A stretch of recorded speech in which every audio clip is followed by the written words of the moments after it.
As usual, I'm planning to go through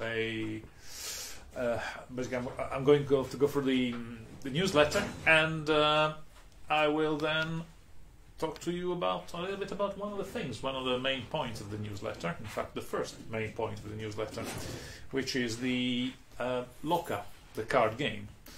It is something that is not a new product, but it's a product that we have launched like a couple of years ago, and basically we thought that occasionally in these news live streams we would take the moment to go through some of the existing product and just share them with you, so that share the design of it, how and why it was made, and so some of the details of them. Just show them off a bit, because I mean, some of them, this one, I love the artwork and love the game, so it's something that I'm rather keen to show to maybe people that just joined us recently and have not seen it before. So this could be actually new for those people.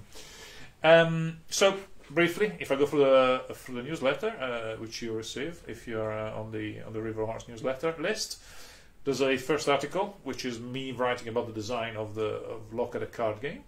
A bit of comic, of course, from Caesar, and then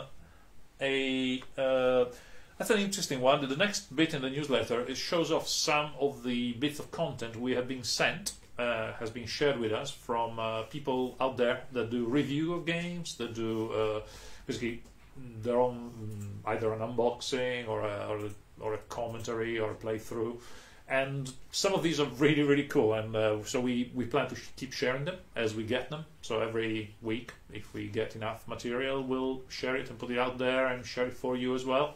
Because yeah, I think you guys producing stuff and showing off our stuff, and because often you get some very good angles, some points of view that are more honest, more fun than maybe things we can think of, etc. So it's great stuff. Please keep it coming. We love it, and we'll keep sharing it.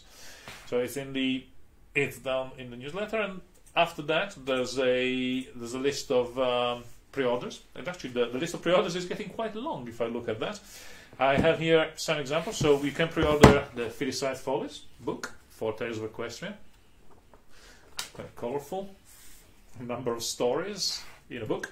You can pre-order the Fieries, the new Fieries expansion for Labyrinth, which features as well as the 4 Fieries and new rules to play them in the game. There's also a Jareth collectible miniature, and last but not least, apart from the RPG book, which of course the Labyrinth RPG book, which I cannot show you because obviously it doesn't exist yet, but there is this thing here. So the Hunger Games Mockingjay board game, which is huge, is heavy, lots and lots of miniatures. I mean, how many? Over 100 times, tens of miniatures, dozens of miniatures in there, and heavy. Quite a lot of stuff in here. It's a big game. So those are available for pre-order, and without much further ado, of course, if you have any questions, do send them. This time I'm not checking the thing myself, so I will not be staring at the computer all the time. So there's somebody checking it for me, and if you guys send any questions, they will shout them at me, and I'll be able to answer them, hopefully. Right, and now that we said that, let's go to the Loka The Card Game. So some time ago, in collaboration with Mantic, we made Loka, the board game, this thing here, of which there's very few left in stock.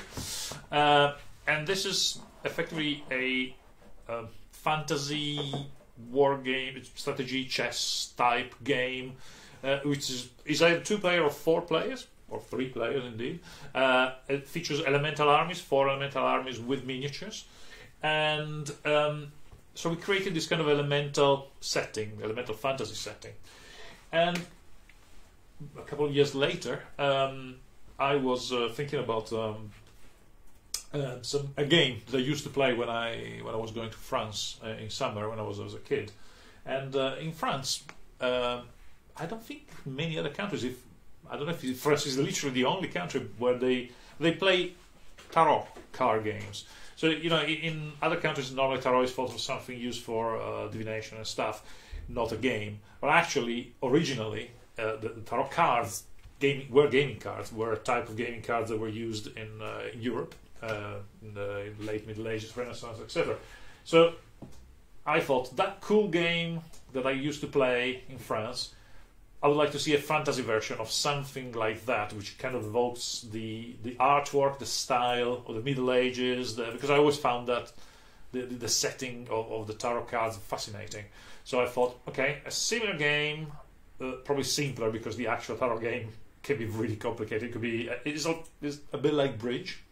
So I made it into a family card game, so that can be played with my daughter, with children as a family, and so I made the core set, they call the core rules, to be like that, and also made then an upgraded optional advanced rules, which are far more engaging in terms of complexity and closer to bridge. But the big difference is the base version doesn't use the follow suit rule, while so it's more similar to games like, I don't know, Briscola if you're Italian. The second version uses follow suit. Therefore, you can plan ahead more, and therefore it becomes a little more complex, like bridge, more like bridge. So what I designed is this 4 players game, which uses the cards here. This is the spread of the cards, and we can close up on some of them. If there's the camera, yeah. So I can see the closing camera, so you can see some of the cards here. So this is probably my favorite. That is the full.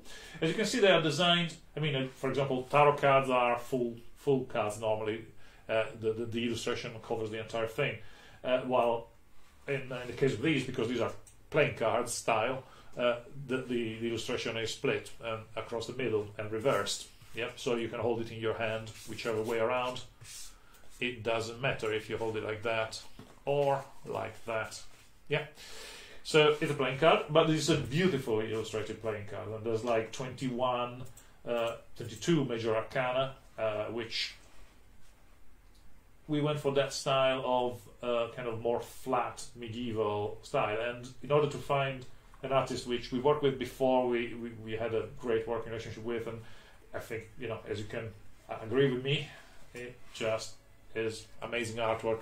So we went to Ralph Horsley, which I worked with before, and Games Workshop and several other places, and so I think Ralph captured beautifully the style, the ancient medieval style, and of course we removed any religious reference. We just left it as a fantasy version, effectively, which in the major arcana remained the more abstract, the more medieval, like Death, a classic. So there's a lot of these beautiful illustrations in the major arcana, which are the top trumps, the 21 stronger trumps in the deck, and then the rest is elemental. There's 4 elemental suits. So I'll keep this elemental suit here under the closed camera for you. But so there's the fire element from the ace up to the 10, and then the face cards: the jack, the chevalier, knight, the queen, and the king. And you will go, wait a second, what's this chevalier? Because obviously maybe you're used to normal playing cards where there's 3 face cards. Not so in this one. This one, and traditionally in tarot, there's a 4 face card, which is the chevalier, which sits in between the jack and the queen as a hierarchy. And then again the earth suit, with beautiful Celtic forest creatures. The water deck with undead, frozen.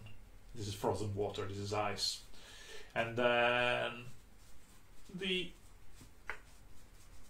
air suit, which has the air people, so winged humanoids or other creatures. Oh, and this is one of the major arcana. So a beautiful deck. It has a few other cards that don't feature in any previous tarot game. So these good and evil cards are more unique.